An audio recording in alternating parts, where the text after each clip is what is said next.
اور درود و سلام کے تحفے ہیں اس عظیم ہستی پہ کہ جس کے سر پر اللہ نے ختم نبوت کا تاج سجایا ہے اور تمام نبیوں کا اس کو رسولوں کا اس کو سردار بنایا ہے۔ اللہم صلی علی محمد وعلی آلہ وعترتہ بعدد کل معلوم لک۔ پچھلے جمعہ میں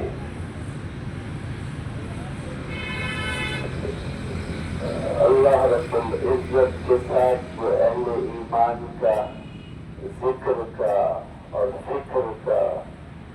اور محبت کا اور عبادت کا اور فرما برداری کا اور تسبیح کا تعلق ہے، اس کے اوپر گفتگو ہو رہی تھی۔ تو اس تذکرے کی کسی کمی کی وجہ سے یا اس کو کما حق کا ہو جیسے ہونا چاہیے تھا ویسے نہ ہونے کی وجہ سے اور دین کے باقی شعبوں میں زیادہ دلچسپی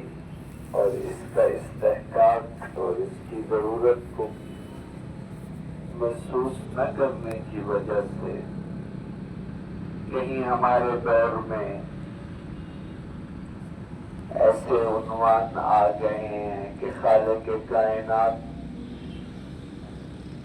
کو نہ ماننے والوں وہ سیدھا اللہ کے ہونے کا ہی خدا کے ہونے کا ہی انکار کرنے والوں میں کچھ اضافہ دیکھا گیا۔ اس کا سب سے بڑا الزام اللہ وحدہ لا شریک کو ایمان والا ماننے والوں پہ آتا ہے کہ چہ جائے کہ اللہ کو کیسا ماننا چاہیے تھا کہ وحدہ لا شریک مانے، اور دنیا میں جو دوسرے لوگ ہیں جو اللہ کے ماننے کا صحیح حق ادا نہیں کرتے، چہ جائے کہ ان کے اوپر حجت بنتے۔ کہیں اہل ایمان نے اس تذکرے کو پس پشت ڈالا، پیچھے رکھا، اس کے حقوق کو ادا نہیں کیا، تو کہیں جا کے دنیا میں ایسے انسان بھی پیدا ہو گئے جو خدا کے وجود سے ہی سیدھے انکار کر گئے۔ وہ کیا کہتے ہیں، کیسے کہتے ہیں، کیسے سجاتے ہیں، یہ ایک الگ شعبہ ہے، لیکن اللہ کی توحید کا ترانہ پڑھنے والی اتنی بڑی تعداد کی موجودگی میں اور اللہ رب العزت کی معرفت اور اس کی صفات اور اس کے وجود پہ اور اس کی عبادات پہ اتنی بڑی گواہ امت کے ہوتے ہوئے دنیا میں ایسے نظریات اتنی جگہ پکڑ سکے، اس کا الزام اور اس کا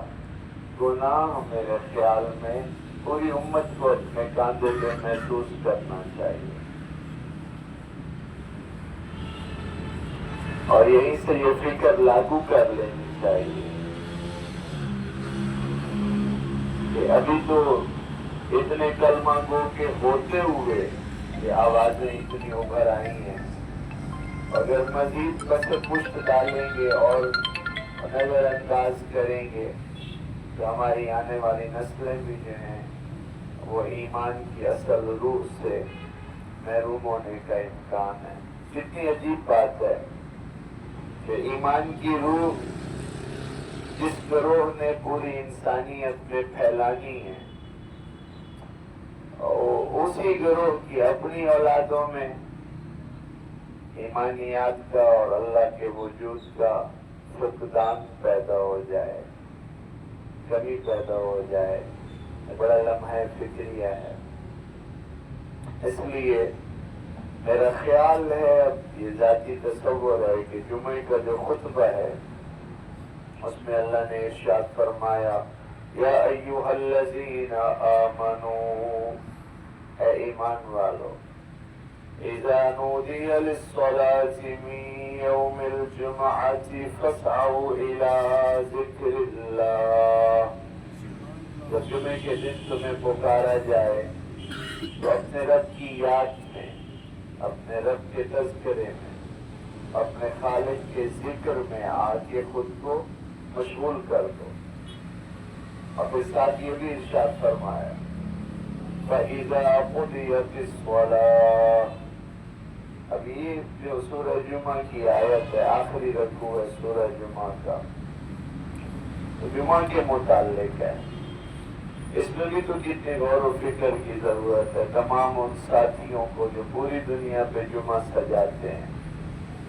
کہ ہم جاتے بھی ہیں تو جمعے کی روح کو تو کم از کم جو واضح آیات میں آئی ہے تو کم از کم اس روح جمعہ کو تو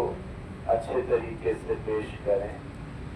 تو یہ تو ہو گیا کہ آؤ جمعے کی طرف، فَاسْعَوْا إِلَىٰ ذِكْرِ اللَّهِ، آؤ جمعے کی طرف،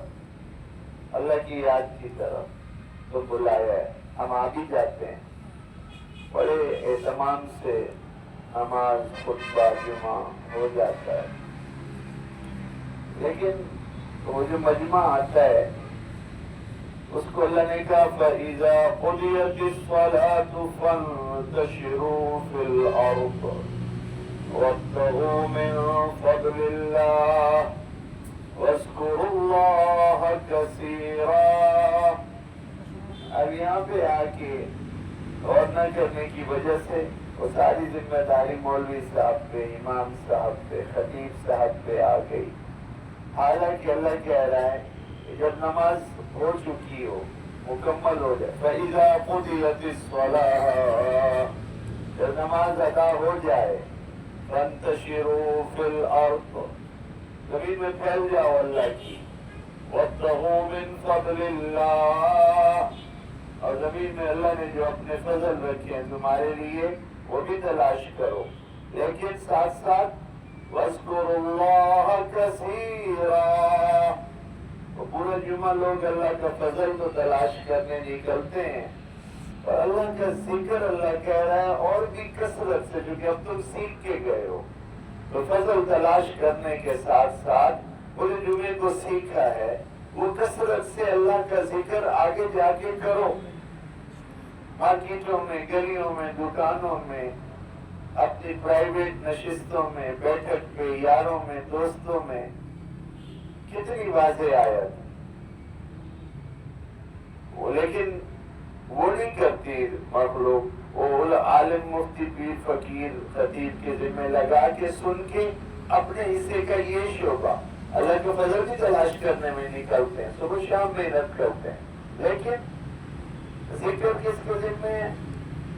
اللہ کی یاد کس کے ذمہ ہے، مولوی صاحب کے ذمہ، پیر صاحب کے ذمہ، خطیب صاحب کے ذمہ، عالم صاحب کے ذمہ، اور میں تو ابھی کم علم ہوں، میں تو ابھی کم جانتا ہوں، میں تو ابھی گناہ گار ہوں، میں تو ابھی گناہ گار ہو تو زیادہ اللہ کا ذکر کرو، میرے پاس تو علم نہیں ہے، علم نہیں ہے تو کام چھوڑو، علم حاصل کرو۔ انہیں جملوں کے اندر بندے کے لیے اتنی جوڑنا موجود ہے کہ یوں ہی رہو گے مرتے دم تک،